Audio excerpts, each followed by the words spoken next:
All right, so it's been a while since I've done a stream. I've written down some details of what we're gonna do or talk about. So we're gonna talk about Rogue One analysis and our thoughts. So that's what the stream is gonna be. Hold on, there's someone at the door. God damn it!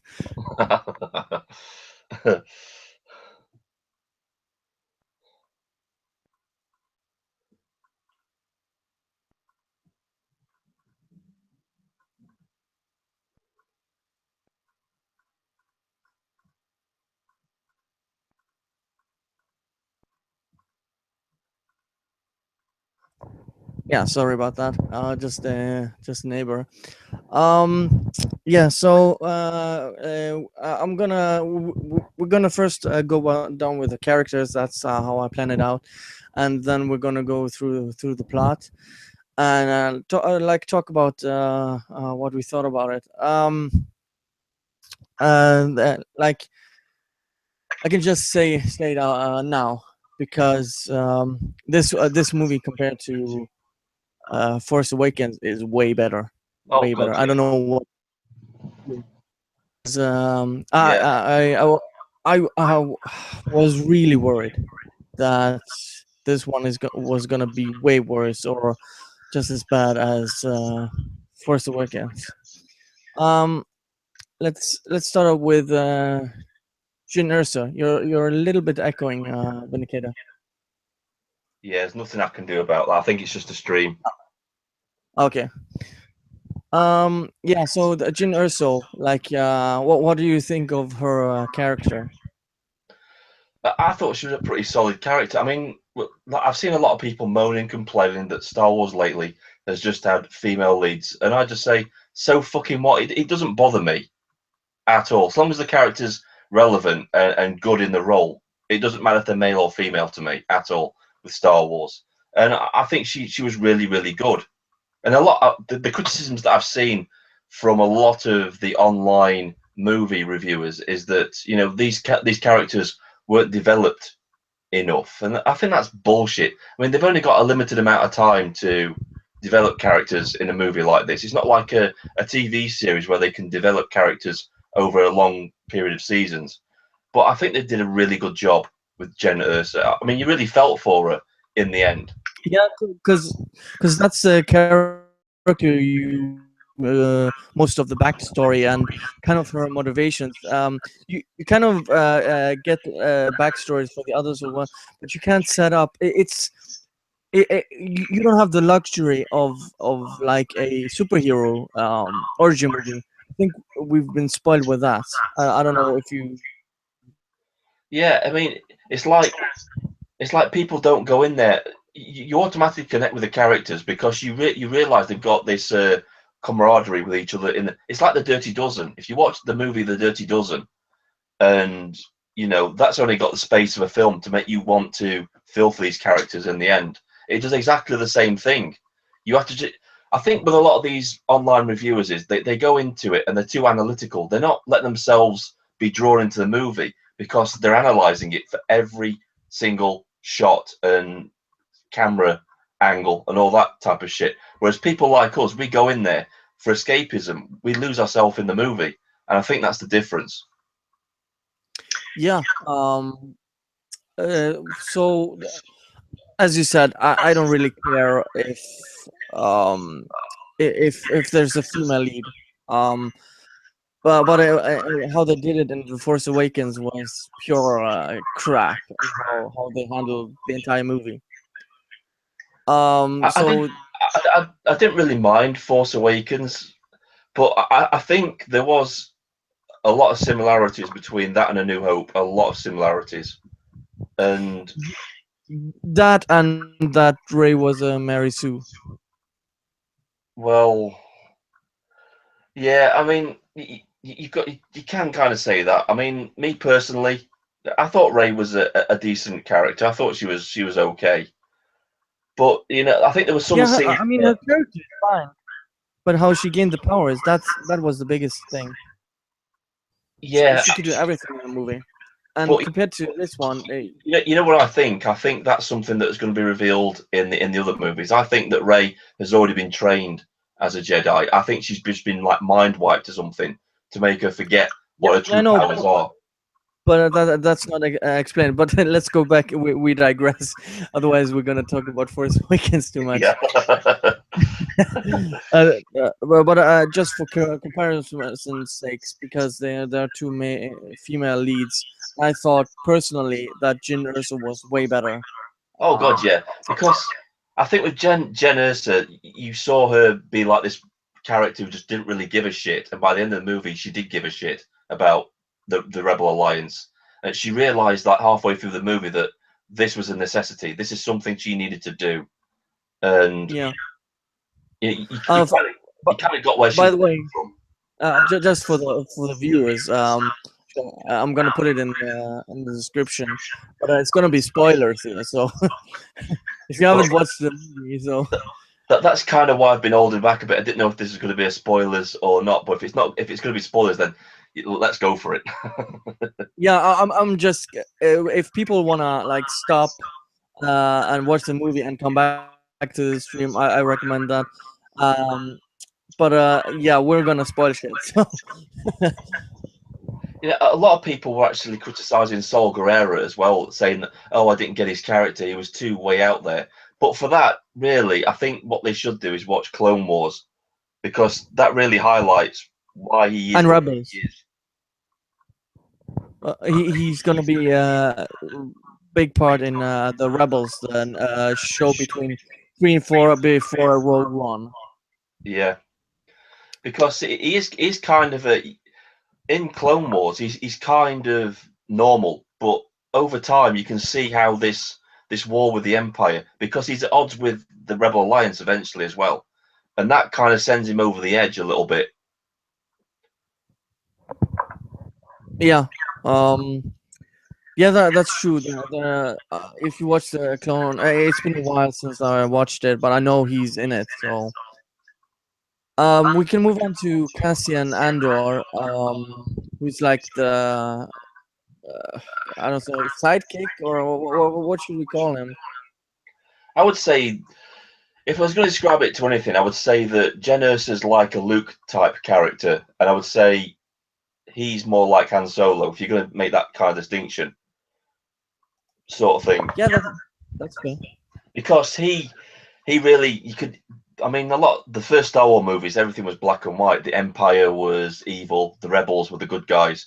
But in this one, you start to see those lines blur a little bit, where the rebels will practically do anything to win against the Empire. If that means killing people who might be on their side, then they're not totally against that. Yeah, and you see the progression of Cassian's character, because he realizes you have to do things a certain way, otherwise you're not just as bad as like the other side. Yeah, So he's also morally ambiguous for the first half hour. yeah. You know, really the first half hour you don't really know what he's going to do, because he could just turn around and think, yeah, I'm going to kill Jen Ursa, and we've got to go and destroy this Death Star thing, because he might see her as actually a loose end that needs tying up. Yeah, um, pretty much. And he has probably the biggest progression of all the characters with Jyn Erso, those two. And you have the robot K2S2 or SO, I think. Yeah, it's What do you? K2SO. Yeah, I thought he was a pretty good character. I mean, a lot of people said that he was their favorite character, and that it wasn't my favorite character. He did bring in the comic element to it, but my favorite character was Donnie Yen's character. Actually, I thought he was Yes. fantastic.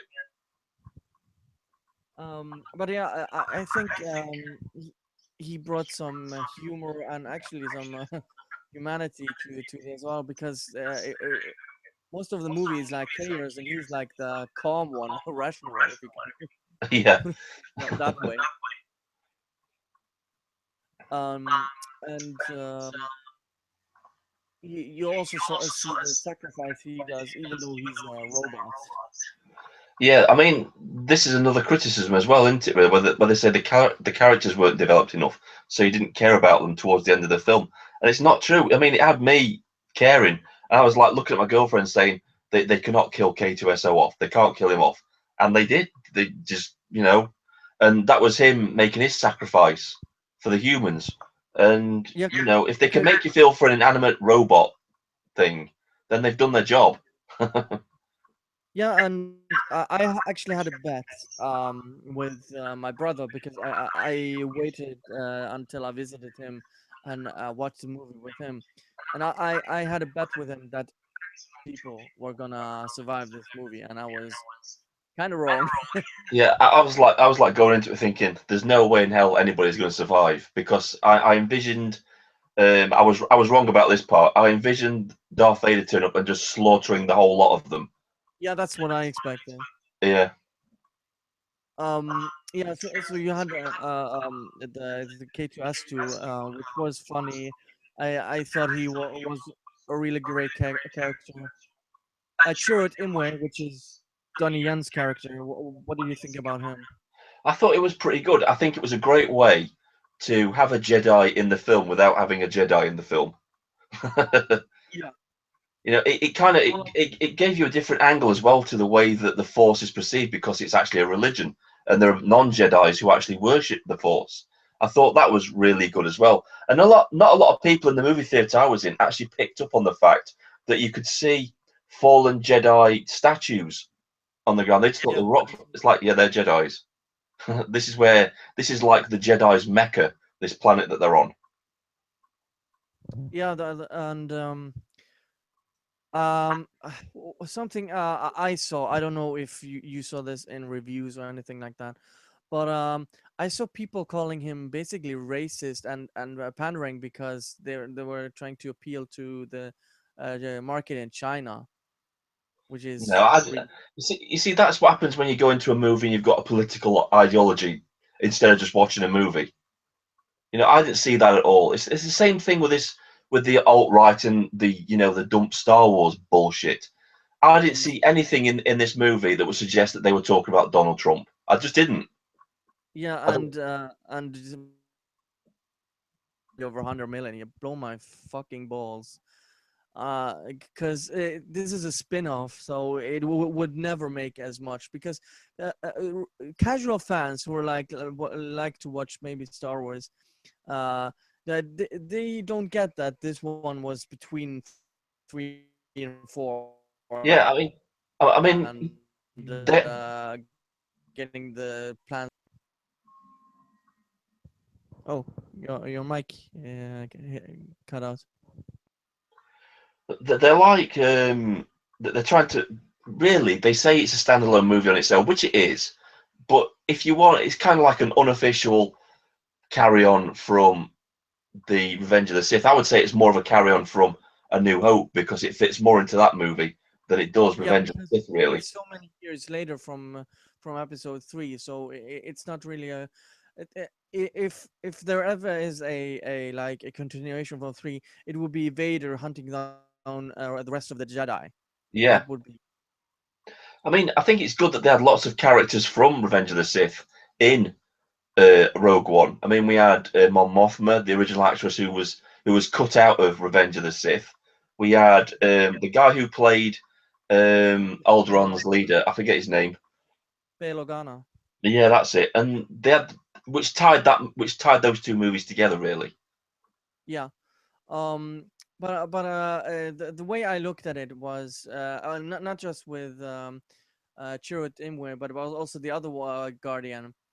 Baz Malbus was his. He was like the how should I say, like the big hitter. Like he had the big guns, but he was the Exactly. one.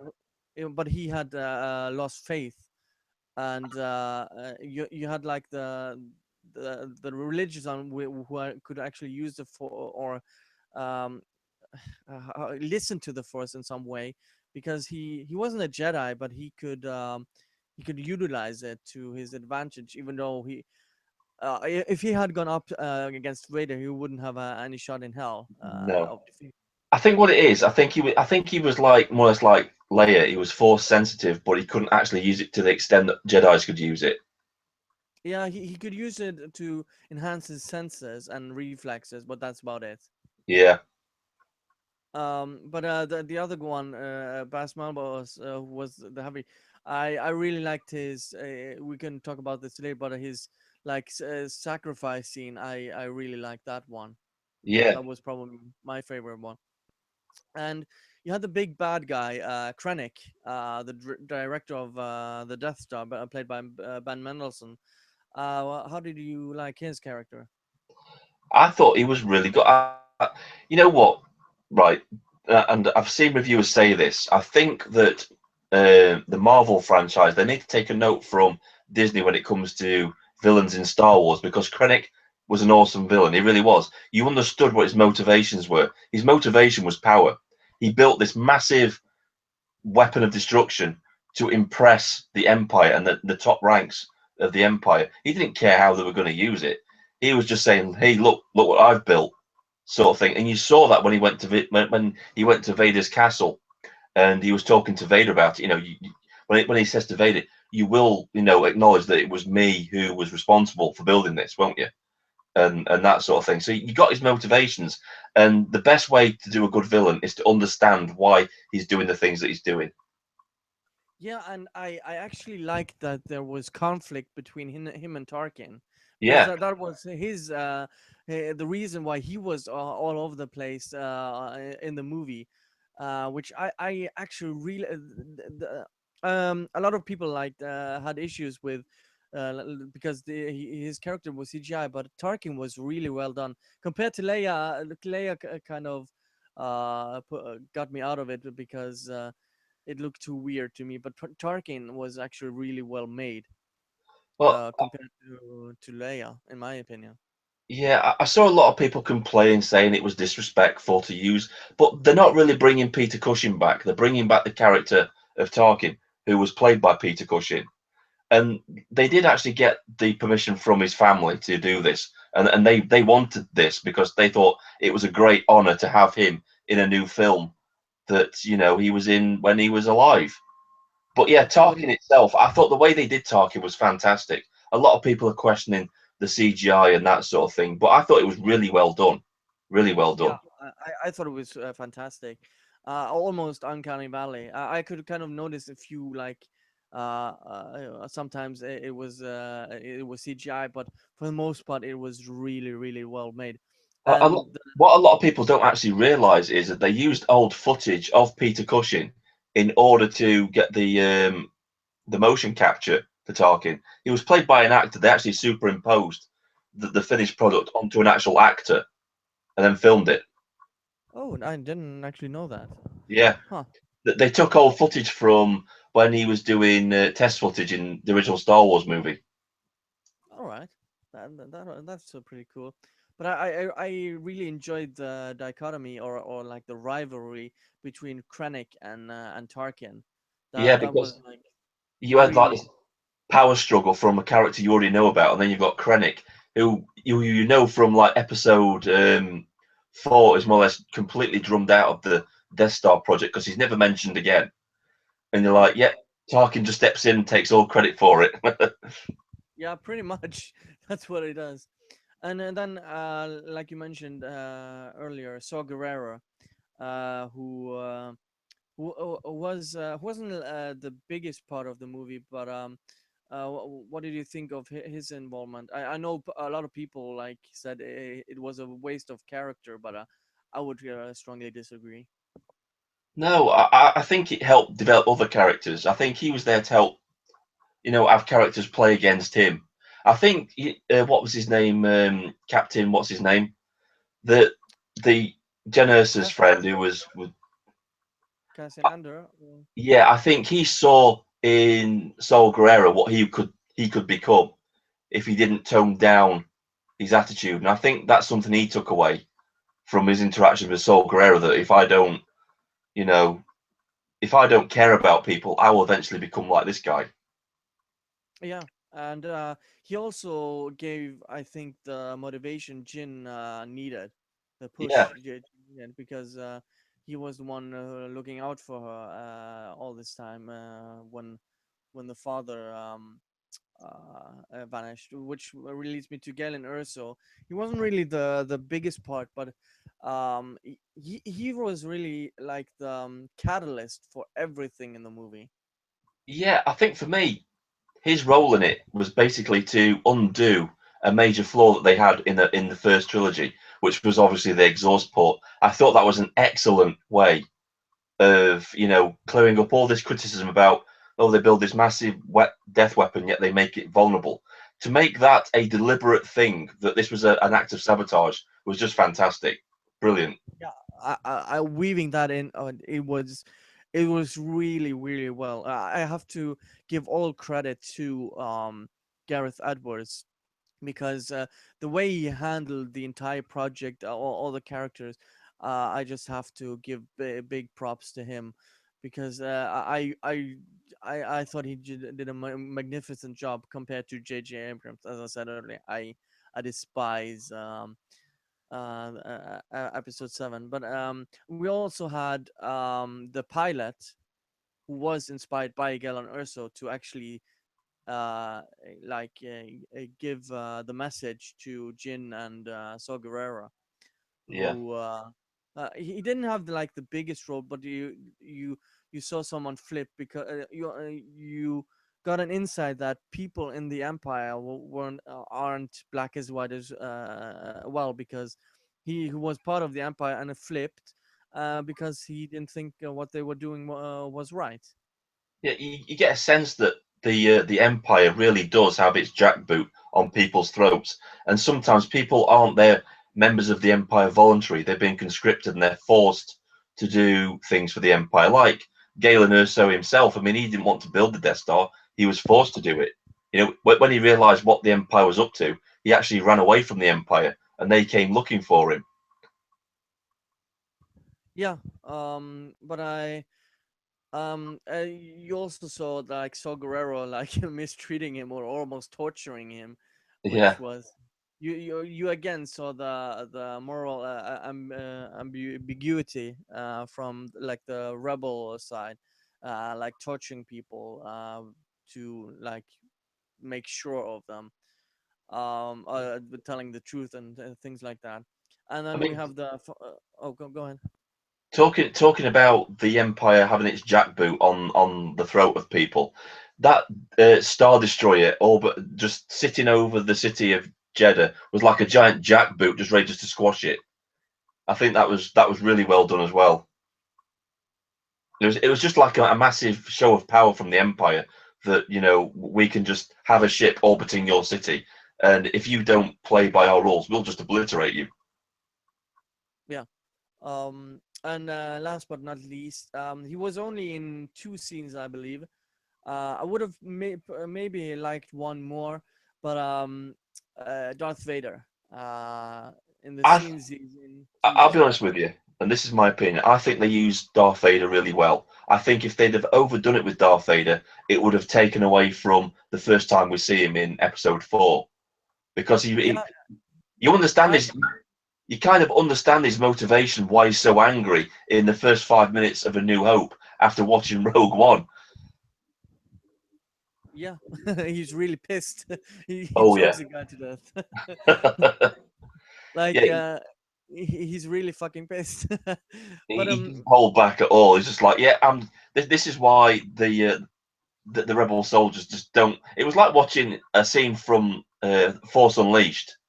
He's just walking through the rebel soldiers, just hacking them down. Like they pose absolutely no threat to him whatsoever. yeah. But I would have perhaps liked to see him in a scene where he was just fighting rebels, not necessarily on Scarif or something like that, but just had him in a different setting and see him getting called and going to Scarif and like with the ship. Well, That would be I actually saw on a Star Wars forum. I don't know how true this is, but they're actually thinking about doing an R-rated Darth Vader film where he is actually going tracking down the Jedi and slaughtering them. I think what they did was they put him in Rogue One to gauge people's reaction towards Darth Vader to see if there's still enough interest to warrant them making a sole film about him, because that would be amazing. In fact, I'd rather see a film about Darth Vader than any like Han Solo or Obi-Wan, because I think that'd just be amazing. Yeah, I would. One thing I would question really is that there's not gonna be an R-rated Star Wars movie because Disney wants that money too much, so it will be PG. But Saying that though, they said that about Deadpool, and that did really well. And I think Marvel and Disney might take a leaf out of their book and think, well, yeah, yeah. Well, I never say never, but I kind of doubted myself. But let's go into the plot. Now, this is where we spoil a lot of. So again, this is last warning uh, where we're gonna spoil everything in the movie. Okay, so you have had your shots. When we start the movie, you we see the origin of Jyn Erso, and her getting rescued by K2S2, and basically being joining the rebellion and going to Jeddah with Cassian and K2S2. Um, how do you did you how do you experience the beginning, because there was no scroll in the beginning. I understand why they didn't do a scroll, because they're basically just. Oh, we're getting a lot of echo, aren't we? Oh, sorry. Yeah, it's. I think it's on my end. My internet is on the blink. No, it's probably here. I'm just gonna mute it if that's an issue. Okay. So yeah, basically what it was. What did you ask again? Sorry, lost my train of Oh no, thought. the beginning of Rogue One, why with the scroll and Oh how yeah. Jin got involved. Well, I understand why they didn't do a scroll, because it would make it too much like a saga film. They wanted to set them apart. So without having the scroll, that's the way they did it. And they gave us a flashback instead. They gave us a flashback and basically told us why this whole thing is taking place. And I think that was a really smart way to do it, to differentiate between the standalone films and the franchise films. Yeah, I thought it was I really expect it's not one of the main things. But when we also get introduced to Cassian Andor, we see that he literally just shoots a guy who gives him information, uh, and but you can also see his reasoning when he tells Jyn Erso later, because It, he says like you just became part of this. I've been in this my entire life, basically since I was 8 years old or something, and can't choose when it's real and when it's not, or something like that. I'm basically paraphrasing. yeah, I mean, But there were go ahead. people again. Go ahead.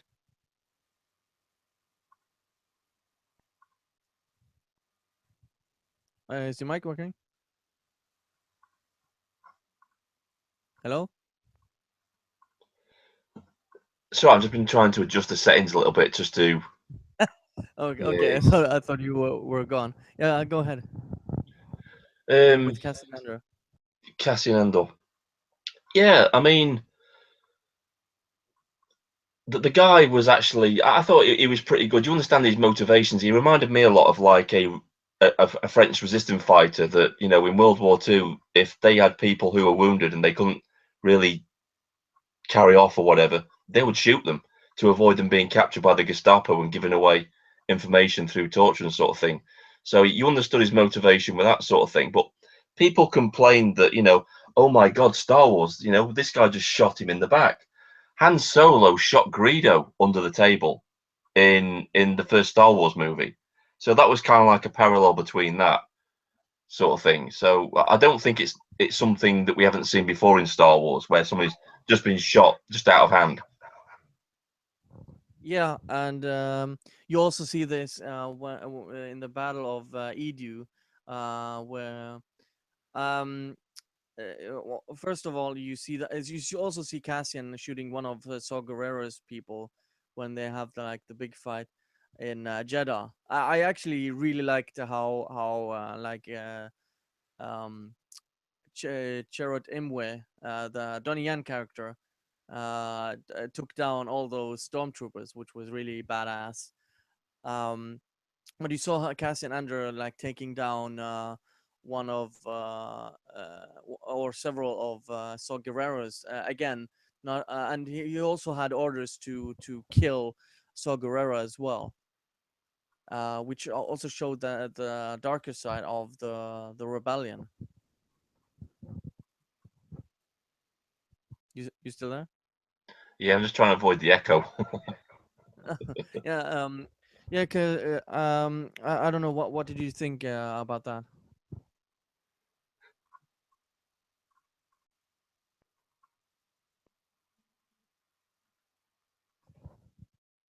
Vidikeda? Oh, you muted yourself. Um, well, I could kind of say what I thought. Because the rebellion, in my opinion, always appeared to be a very righteous cause, but in this movie, you actually see that in war, as Star Wars is. Okay.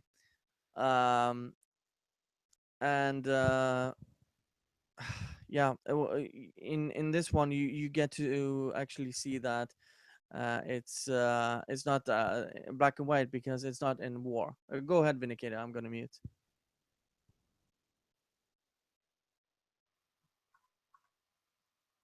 So yeah, basically, the thing is the whole storyline is basically it's a war movie, and this is what they said they were going to do.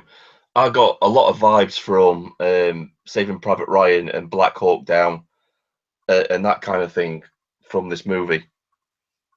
And yeah, I just thought it was fantastic, to be honest with you. The way they did it, and it didn't look like a really polished movie like, say, the prequels were. I mean, I like the prequels; they're like a guilty pleasure for me. But they didn't have that same grime, gritty look to them. Like everything had been worn and been was old and that sort of thing. I think that's what a lot of people didn't like about the prequels, that it didn't really slot well in to the Star Wars trilogy. Yeah, and they moved on to Jeddah where there was more conflict. Where again they showed where first of all I have to say this, they basically blow up Jeddah with the Death Star for a demonstration, or just to kill Saw Gerrera basically, which is way overkill, but it's to demonstrate it, the power of the Death Star, and uh, you you see, and they escape, of course, to find Jin's father, Galen, on Edu. And again, Cassian gets the order of killing Jin's father, and you see them also getting orders of bombing the base. Uh, and that kind of sets up the issues with the rebellion, and also you have the empire, which is pure evil. What did you think of? I love the scene where they blew up Jeddah, because you actually never saw it from that perspective. What did you think about it, Vindicator? I thought it was pretty smart because you basically you've got a story that is really the Death Star itself is a character in Rogue One, and the problem they had was that you can't really have the Death Star going around blowing up planets because the first planet it destroys is obviously Alderaan. So a smart way they got around it was, well, the Death Star has multiple reactors. What about if we can actually turn down the power on the Death Star so it only really destroys cities? and that way we can, bring this thing in as a menacing plot thing. And I think they did it really, really well. And yeah, they went off, and the whole battle where they were ordered to go and bomb the site where they were planning to build the Death Star was great. We had that battle with the X-wings flying through the mist and coming down and blowing stuff up. It was really good. I enjoyed it. Yeah, and you had the battle on Edu, which was really spectacular. I thought they actually set up that one pretty well, and how they choreographed the fight there.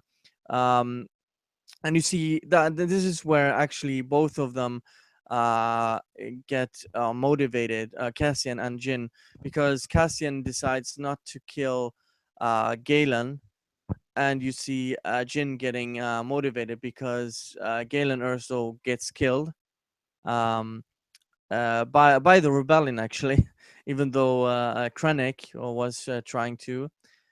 Um, and Krennic's whole issue with talking, as we said earlier, with them having this power struggle of one trying to up the other, even though Krennic only wants to be he wants to have credit for the Death Star, and Tarkin just takes it over because he won he wants power and screw Krennic over because he's basically beneath him. And you get the motivations of all the characters, and now the pieces are set on the table, and you get to the final act, and you kind of understand everyone's motivation so far when they come. And again, you see the other characters also doing things as well, interacting with the other characters. But I'm gonna let you talk a little bit, Vinegar. What did you think about the whole Edu, or acts in Edu? I thought it was really, really good. Like you've already said, it was really well acted. It was well choreographed, and it was a proper battle. We've never really seen the rebels just in like a proper setting where it's a battle between them and just Imperial troops. And yeah, it was really good. I enjoyed it.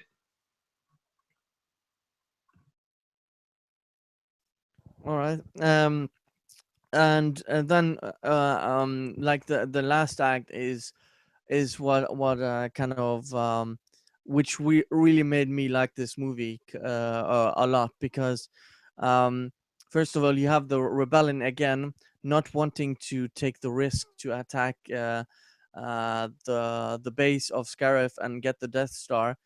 But the few and very brave people who actually do go there, um I don't know how many there are, but there are not a lot of people. I think there are like 40 people going to Scarif to get the Death Star plans. And uh, just again, viewing the rebellion not as a united cause or anything like that, but a little more nuanced view of it, with a little bit of politics, but not as bad as the prequels, which had a little bit too much of it. Um, and you uh, well, I really like the line where Cassian Andor says, "Make 10 men feel like 100." I thought that's a really brilliant line. Oh, Vindicator dropped. Let's see if he comes back in. Um, but yeah, uh, I thought the last scene was the best one, because of how the characters were set up. I thought they gave all the characters the time of or to made them build up. Also, if you have any comments in the chat, just post them. I'm gonna talk about them if they are relevant to what I'm saying. to the movie. I can kind of say if there's anything I didn't like about the movie from Lord of Cancer, Senor del Cancer. Um, there's not really anything I didn't like. As I said, I didn't really like uh, the CGI from on Leia. Then I didn't really like that. Perhaps a little bit more of Saw Gerrera, but there's only a limited amount of time you can actually have characters on screen. So in that regard, I think they did a really good job. I don't really have much complaint compared to like Force Awakens, because I really can't stand that movie compared to this one. I would actually rank this with probably the second favorite movie, or um oh, well, I'm having a little bit of technical issues with Vindicator. One sec.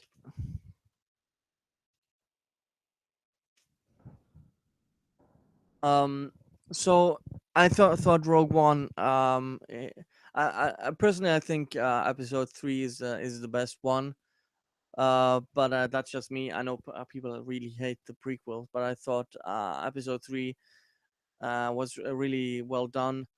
You had the tragedy and all that, but this one had even more of that. You actually saw the stakes of the rebels. So I would actually rate this as my second or third favorite in the Star Wars franchise. Um, and the scene in Scarif, and how they filmed it, you saw the like the grittiness of it. Gareth Edwards had people who had done like war movies in the past, or in the past. I think people from like Black Hawk Down and movies like that.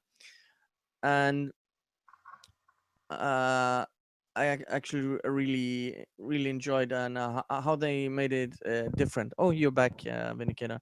I'm just talking about the Scarif. Is your mic working? Yeah, I just don't want it to echo. Is it echoing still? You're not echoing. I'm just asking if you're. I'm echoing. No, you're all right. It seems to have sorted itself out. I think the stream just dropped for a bit. Yeah. Okay. Yeah. How did you like the setup for to Scarif, and at least the movie was progressing to that final act. Well, a lot of people have said that it was slow in the middle, and I don't think it was, because I don't see any change of pace in the movie whatsoever. I think it was just slowly building up towards this massive climax towards the end, like you said, with the battle on Scarif, and for the first time you see the rebels coming together to fight the Empire, because at the very beginning they've lost hope. They're completely without hope. They think there's no way on earth we can defeat the Empire now. Now they have this super destroying, planet killing weapon. Where basically that's it. We're done. We should disband and just carry on under the boot of the Empire. And I think it's the sacrifice that Jen Erso and her gang show on Scarif that really makes the rebellion come together and says, "Yeah, we can do this. Look, these people are willing to sacrifice their lives to defeat the Empire. Why should we be any different?" Yeah, and like you see like they do everything. They do kamikazes and everything just to get those goddamn Death Star plans. And you have all of these characters have significant death scenes, like we mentioned, K2S2 SO having that brilliant scene where he just sacrifices himself um, while guiding them to the plans. You have Chirrut Imwe who gets the signal up, uh, so they're able to transmit from the ship. You see the pilot the whole time. He basically is only a pilot, but he does everything right, and gets the signal set up so everyone can actually get the signal. But again, he gets a grenade, and just that was probably the most shocking. Like suddenly, oh, someone threw a grenade into him, and like bang, he couldn't do anything. I think for the first time And as well. I think for the first time as well, the battle on Scarif, when the rebels are actually blowing stuff up, you see in the eyes of the rebel officers who are on that bridge, you can see for the first time that shit, we could be defeated. Because for all this time that they've just had this propaganda rammed down their throat that the empire is unstoppable and it can't be defeated. Yet this small group of people have managed to infiltrate this base and are now attacking them. They realize they're vulnerable. yeah, and I also really like the as I said, my favorite like sacrificial sacrifice scene was right after the like the monk or Donnie Yen's character dies, where he says, "The force is with me. I'm one with the force," and he gains his faith back basically, Yeah. and kills all of the death troopers, like the elites of the elites. He basically kills them on his own. Actually, And if I was going to say one criticism about the movie, I didn't really see the point in the Death Troopers. I thought they were a bit silly. You know when they were talking, normal like stormtroopers when they're yeah, talking in their on their comms with each other, you can hear what they're saying. But with the Death Troopers, it was like this muffled thing that you'd see on Family Guy or something like that. That's the only thing that really took me out of the movies when they had the Death Troopers in there. that's true. But I actually liked how they were, because they were basically unstoppable. You saw them basically kill the rest of the rebels when they got it. There were six of them, and they just killed everyone. Yeah, I can understand why the like necessity for the thing. They're a new form of stormtroopers. But I thought if you're gonna have them speaking, at least let everybody know what they're saying. Yeah, that's fair. Um, and you have which one now? Let me see. Just so I have. Yeah, Basmal was basically killing all of the Death Troopers, um, and Bodhi Rock, the or Rook, the pilot, just suddenly dying.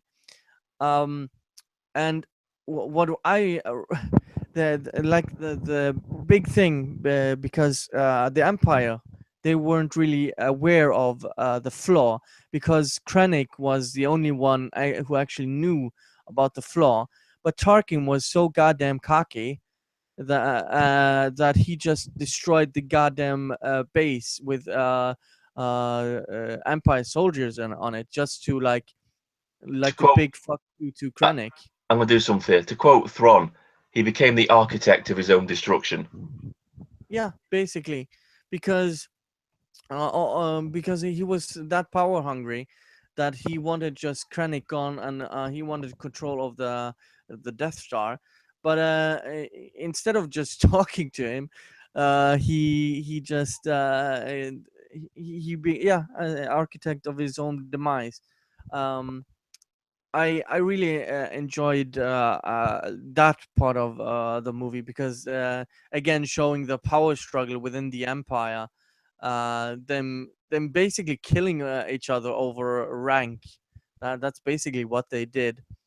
But I also have to mention the Vader scene with him and Krennic, like don't choke on your own ambitions or something like that, Yeah, where he chokes him. I really like that. but a lot Um, of people have been critical of that as well. They're saying, "Oh, Darth Vader and puns." I'm not really fond of that sort of thing. He's done it. He's done it in previous movies. Darth well, Vader, it was his metaphor of his. Jesus Christ. yeah, and it's like that's Darth Vader. He has like this dark sense of humor. I mean, if you remember when he was choking that admiral to death, he was saying apology accepted. You know what I mean? Yeah, and saying, "I find your lack of faith disturbing," and starts choking because he doesn't believe in Jedi's or hates Siths, basically. I, it's within his character. It's totally believable. So I don't really get that. Yeah, me either. And his as you said, the fight between him and all the people on that ship basically well, I'm skimming a little bit back and forth, but again showing the sacrifice. First of all, when the Hammerhead, the one who drives into one of the Corellian ships and Yeah, crashes both of them, destroys the shield so they can send up the message. Again, a kamikaze attack, which basically destroys the entire base and two Corellian ships. just to take you off topic a minute. Did you spot the ghost in the fleet? Which ghost? You know, from Star Wars Rebels, their ship, the Ghost. Oh, was that one? Oh, okay. Yeah, it was there. It was just underneath that Nebulon B cruiser as it came over. It just came underneath it, and you saw the Ghost there. Oh, okay. And it was also Um, on Yavin 4. The Ghost was actually on the landing platform. I actually didn't notice that. I should have seen that. God damn it! And I got almost all of the Easter eggs. That one is one I missed. because I was like, it's the ghost. Um, I was like shouting out, it's the Ghost, it's the Ghost. And like, it's good when you see like little tie-ins with the series in movies. It's just yeah. fantastic. It's like the Millennium Falcon in Episode 1, basically. Oh That's yeah. yeah. But again, back to the movie where the big sacrifice, and you feel the desperation.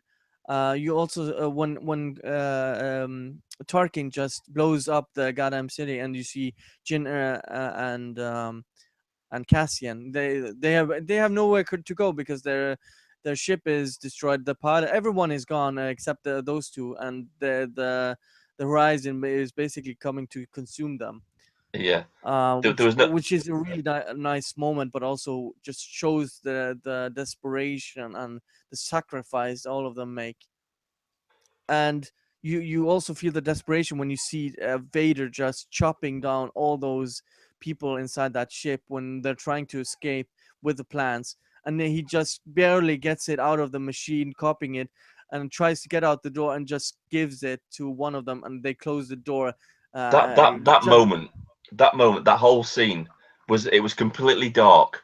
This was Star Wars being scary because yeah, it's complete darkness, and then all of a sudden you just hear the breathing, and then the lightsaber just ignites, and then you just see the silhouette of Darth Vader, and you thought it's going down, and then he's just walking through everybody. He impales one guy through a door, and they're just basically screaming, saying, take it!" That's been slaughtered.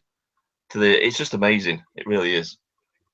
yeah, no remorse. He just toys with them basically. He just first pushes to the ceiling and just slashes him while he has him first pushed. It's just ruthless. No, no remorse. And you feel the desperation when they barely get off away from Vader, and they fly away from him, which it's like, I don't know, maybe an hour or so before Episode 4 begins. It's supposed to be 10 minutes before Episode 4, so 10 minutes. You can Yeah, basically it's like put Rogue One in and watch the ending of that, and then immediately put in Episode 4, and it continue straight on.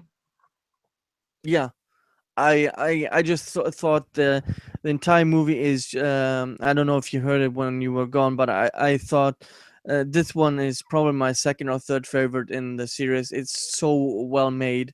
I have to give props to Gareth Edwards who made this movie. I saw someone actually mentioning this in the chat, but I think you kind of answered it.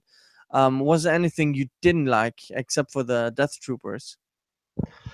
Um, Not really. I think when I watched Force Awakens, I know I like that movie, but not as much. I would put it behind probably Return of the Jedi for me. My favorite two of Star Wars altogether would probably be Rogue One and Empire Strikes Back. Those would be my two favorite films out of the Star Yeah, Wars.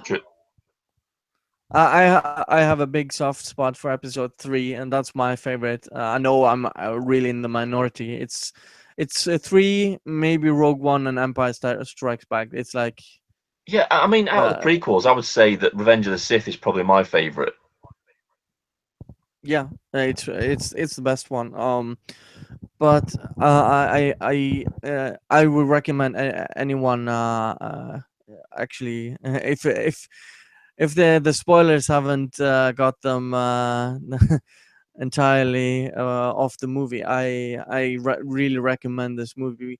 If they can do what they did in this movie for the rest of the movies, I'm really hopeful. I know Star Wars episodes have really let me down personally, but if they can do anything just similar with episode 8 or the Han Solo movie, which I have big skepticism for, because why in the hell would you create a Han Solo movie? Um, but The thing is, right, huh? uh, I've got zero interest in watching a Han Solo movie, a standalone Han Solo movie. You know, his character is relevant in the main saga, and I don't want to know how he becomes Han Solo, how he gets the Millennium Falcon, or how he meets Chewie. You know, I'd much rather see an origin story for Obi-Wan Kenobi after he kind of maroons himself on Tatooine. What his life was like after he Exactly. after What? after the events. I mean, he's there for like I don't know, 18 years or something, but he's not there. He can't be there the entire time. I mean, Yeah, or he, Yoda. You know, what did Yoda do when he, basically marooned himself on Dagobah? What did he do? Did he stay there yeah, the whole time? they could do an Obi-Wan movie and explore that with Yoda and Obi-Wan. Yeah, Because Yoda basically gets the like within or more powerful with the Force, and is able to become a Force ghost. If you've seen the Clone Wars, he gets guidance from Qui-Gon to actually be able to do this. But on that planet, he learns how to do all this, because it's basically a lost art, because the Jedi's were getting cocky with not getting knowledgeable with the Force, and Qui-Gon actually managed to not entirely master, but give the knowledge on to the Obi-Wan and Yoda. Um, I think for me, if Episode 8 turns out to be basically we see Mark Hamill for like maybe half an hour of the movie, and then he gets killed by Kylo Ren and becomes a Force ghost, and he becomes exactly like Obi-Wan to Rey. I think I'll lose faith in the franchise at that point. I think, yeah, we've seen this before. You're not doing anything new. if they just kill, they should. If they're gonna kill off Luke, they have to do it in a big freaking way. They already misused him in episode 7, where he doesn't even speak. So he and I said this in other streams. I really expected when the lightsaber was shaking and flying past Kylo Ren, I was expecting Luke to be there. Yeah, I think like you said before. I think believing that Rey had all this power. I mean, I knew Kylo Ren was actually he was wounded because Chewie shot him and all that kind of thing. But you know, I know where you're coming from with like not believing how the hell she can be so efficient in the Force straight away. But I think this leads into that, like I talked about before. I think she's been trained by Luke. She just doesn't remember being trained. Yeah, as a standalone movie, it really sucks. It might tie in very well within the rest of the trilogy, which is coming now.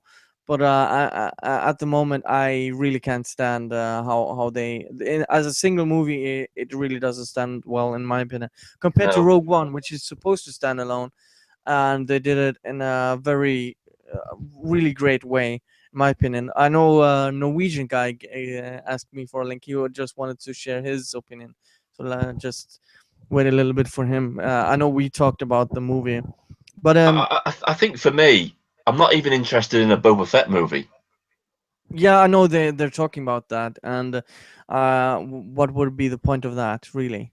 I don't know because he's not really. I know he's got a massive cult following, but where could you go with it? Yeah, he's a clone that you know. Hey guys, Hello. Hey, I came in a little late. I was just gonna ask, since you guys were talking about Star Wars and stuff, have you heard about the meeting that happened with Lucasfilm last week? nope. No. After Carrie Fisher died, apparently there is a bit of a panic going around in the screenwriter's office at Lucasfilm right now. Apparently, Leia was supposed to have a big role in Episode 9, and yeah, that's not gonna happen. Oh dear. So, Yeah, I heard she was gonna have a big role, but are they panicking? Uh, according to what I've been you know, I shouldn't really be saying this, but I do know a guy who used to work for Lucas. Long story. He used to work for Lucas Arts actually, but he knows a lot of the ILM guys. And I've been here, and according to several articles coming out lately, there has been a big meeting in Lucasfilm to discuss what to do with Episode 9 script. So, what Episode 9? I mean, Episode 8. That will basically go ahead as planned because all of Carrie Fisher's scenes were shot already for Episode 8. So the movie that's coming out this year, I think mostly will be good. But it's Episode 9, which comes out in 2 years. They're really wondering about because apparently the entire movie have to be changed in a big way. Shit. So we're talking, okay, spoiler alert, because there is potential spoilers here. This is just what I'm hearing. Apparently, in Episode 9, there was supposed to be this big thing between Kylo Ren and Leia, and that apparently has gone out of the window now. So now they're rewriting the entire Episode 9 Well, it's not a spoiler if it's not gonna happen. Well, here's the, I don't know if it's going to happen. So there's all, I mean, so we don't know. I mean, I think we will know more, you know, once Episode 8 is out and we have a better understanding of where they're heading with the story. But apparently Leia was supposed to have a big role in Episode 8 as well as 9, even bigger in Episode 9 than in Episode 8. So apparently her character was supposed to have this big thing in Episode 9, and of course that has gone completely out of the window now. So they're trying to figure out how to rewrite this, and according to what I've been hearing is that there is a lot of meetings going on at Lucasfilm right now, and the thing is that they can't actually write themselves out of it because they've already killed Han Solo off. So their only option was to have him take the place of Leia in those scenes, but they can't even do that now. Nope. Yeah, it's a classic case of writing yourself into a corner, and it really is, and they're stuck in a pretty impossible situation right now because you know, you killed off Han Solo, so that leaves two of the biggest leads not appearing in this movie. You know, but of course it's science fiction. They could always bring him back, but how they're gonna do that is gonna be that's gonna take some suspension of disbelief to see Han Solo back. I suppose in a way, but the way they could get around it is bring back Leia as a Force ghost and have that be the impacting way. Yeah, but then we're going. Yeah. I thought about that, but you know, then they would have to do the whole CGI Leia thing, and it didn't look good in Rogue One. Please don't do that again. No. So it was like I don't know where they're going with this, but I just wanted to mention it because it's been a lot of meetings going on at Lucasfilm right now, and apparently the big rumor I've heard is that even though Carrie Fisher's scenes in Episode 8 was done, there may be rewrites for Episode 8 as well. I mean, but we're not gonna find out more about this until April, because in April you have the Star Wars celebration in Orlando, and that's probably going to be where the first trailer is going to be shown. So yeah. You see, the thing is, right? Did they plan to kill off Luke, and they're rethinking that now? I think maybe we can't kill Luke off now. Maybe he has to be a bigger role now.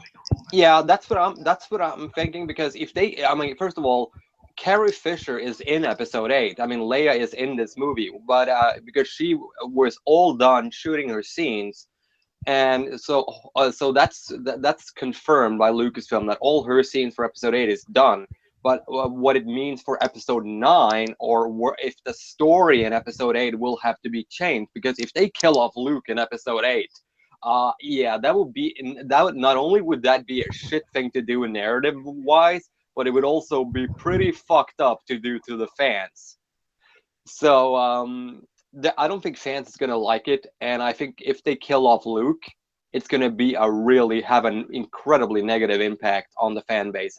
I think they could have done it if it hadn't been for Carrie Fisher, untimely death, and so I think they could have. I think they could have killed Luke off, but not now. I think they're strongly reconsidering it if that is the direction they were going. So yeah, it's gonna be interesting to see how they pull this one off. And according to Lucasfilm, she was actually insured. They had an insurance policy in case something like this would happen. So because Carrie Fisher died, the Lucasfilm got $150 million. It's an insurance policy thing. Every actor does this, so it's nothing unusual or something stupid or evil that they did. It's common in case something like this happened. So apparently they got $150 million after she died as an insurance thing. So maybe, I don't know. Maybe they'll bring back Jar Jar Binks and have him be the impacting character now. Unless they kill him off, I don't. Yeah, they better fucking kill him off in some horrific way, or yeah, I don't think the fan base. But like I said, it's going to be interesting because I know, you have the Star Wars Celebration upcoming in April, and that's when the first trailer probably is going to hit for Episode 8. So, but I honestly don't know where they're going to go with this now, because it looks like this must be a nightmare. I mean, I don't want to be a script writer on this movie right now, because you're going to have to do it's like George R. Martin finishing half of the last Game of Thrones book and fucking dies, and now some other guy has to take over. Yeah.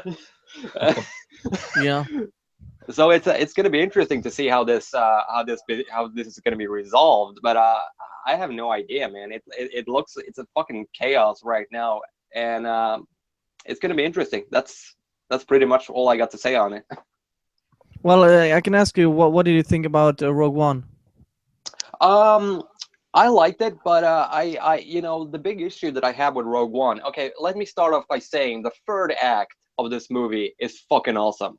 But this movie has obviously gone through a lot of reshoots, and the movie starts off very, very slow, and it takes its sweet time getting anywhere in the beginning, and that's my big issue with the movie. And in some cases you can actually see where the reshots have been done, because they blatantly skip over a few characters, and like, you have the blind guy and the big guy with the big gun. They're obviously friends, but we don't get any real establishment of their friendship, and according to several people, that was actually cut from the movie.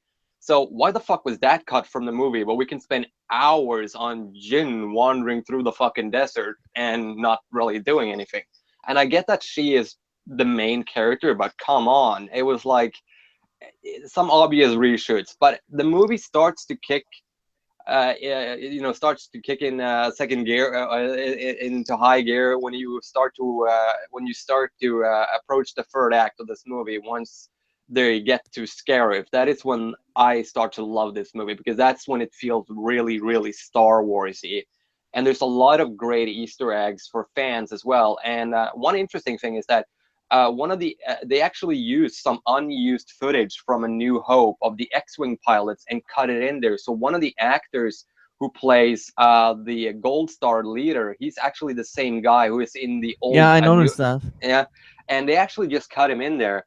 And I was surprised. I mean, I recognized him immediately. Like, damn, he had really aged well. Or they used. Yeah, I thought that as well. Like, damn. He looks pretty good for 78 and being dead. So it was like, but it was really well done. And and it was a hell of a lot better than the CGI Tarkin. And I didn't like. It looked okay when he was standing, at the when you saw his reflection in the glass, then it looked perfectly fine. But the problem with CGI Tarkin is that they spent so many scenes with him and showed him talking, and after a while, it was the uncanny valley thing with CGI. It's pretty damn good, but it's not quite there yet. So it looked kind of disturbing when he started speaking, and Leia looked completely fine until her mouth had to move. And I wish she didn't speak a word. She just accepted the Death Star plans and didn't say anything, because as soon as she opened its mouth, it looked like one of those puppet things. It looked weird. So the CGI looked terrible in some cases, but it was a brilliantly executed third act. I love the way the movie you had the fucking Star Destroyers. It felt like a Star Wars movie, because it's been a long time since we actually seen a real space battle in Star Wars. It's been a while. Yeah, I think that's where Force Awakens let itself down. They could have had an opportunity to have a space battle there, and they didn't do it. And because traditionally we've always had like a ground battle and a space battle taking place at the same time in a Star Wars movie, and I think they dropped the ball on that one. Yeah, they did. I mean, The Force Awakens have been criticized a lot, and rightfully so. In certain cases, I don't hate it as a few other people do, but I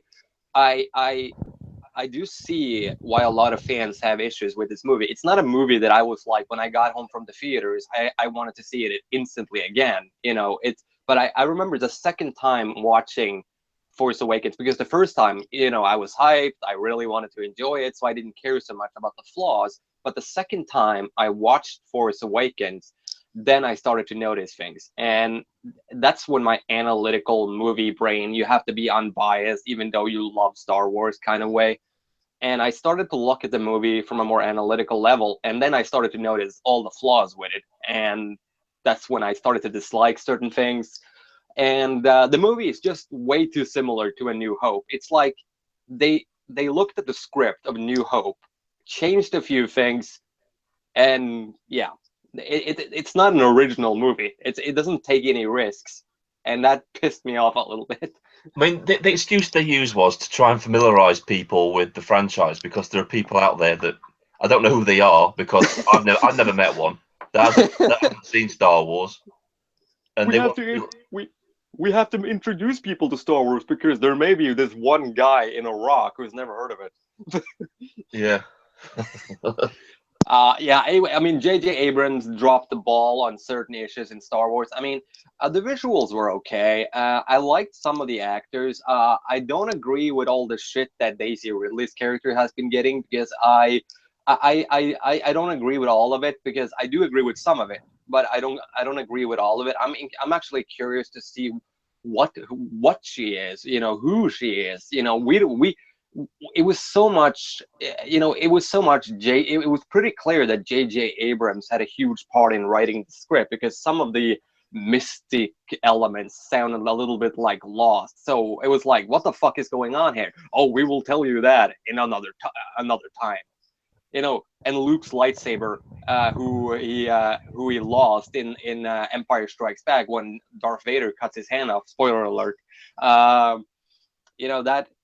That lightsaber fucking fell down a chute and was never seen again. And when the Maz Kanata character in Force Awakens is asked, how did you get a hold of that lightsaber? Oh, that's a story for another time. And that's what I'm thinking. That would be a great story for a standalone film. No, I'm thinking. The only thing that I was thinking was, oh bullshit, Abrams. Fuck you, Abrams. It was like, did the writers of Lost suddenly take over? It was like, we will tell you another time. It was like, fuck off. Yeah. Luke wakes up on Tatooine and realizes it was all just a dream, and he still has his lightsaber. Yeah. That would be that would piss people off. I just say, how fucking weird would that be? At the end of episode 9, and all hell is breaking loose. Everybody, let's say there, everybody dies, Reservoir Dogs style, and then cut to Luke waking up at Tatooine. He's young again, and he's like, it's like a pot smoke. It's like a pot smoker who thinks he's about to be arrested, and then he has this horrible dream of being arrested by the cops, and then he wakes up and he's still at home. Oh god! It turns out it's not really Luke at all. It's really Walter White, and he just wakes up on his settee and he's not dead. And oh man, fuck! I wouldn't mind seeing Bryan Cranston in Star Wars. I mean, it's like, it would be awesome just to have him. I know this is going off topic, but I'm actually looking forward to watching Power Rangers. Oh god! It was like, can you imagine Bryan Cranston just popping up out of nowhere in episode 8? It's like, Heisenberg, you're goddamn right. Yeah. Just right the fuck out of nowhere. I mean, if a Disney movie for kids can have a Breaking Bad reference, then Star Wars certainly can have one. They actually had a Breaking Bad reference in Zootopia of all movies. Oh, Jesus. I'm not kidding. They have this okay, a little off topic, but I gotta mention it real quick. There's these two animals who are dressed in lab coats, just like in Breaking Bad, and their names are Walter and Jesse. And they're making some blue powder kind of thing. Oh god. So what is that referencing? I mean, I was like, wait a minute, did you just make a Breaking Bad reference in a movie for kids? I'm like, okay, well played, Pixar, well played. Well, so, I think we pretty much covered everything on air. We can talk a little bit more off air. I know you're gonna have a stream tomorrow, Vindicator. If you or was it on a later event? I might try and stream tomorrow, but that's going to be about the whole event in Chicago with the disabled guy. Yeah, so I can put the link in the description below if people want to watch that. I think we've pretty much covered everything. We're gonna continue probably shit talking off air, but I linked your channel, Vindicator. So I think we're all good there. I'm gonna end the stream now. Thank you guys for watching, and see you guys next time. Bye.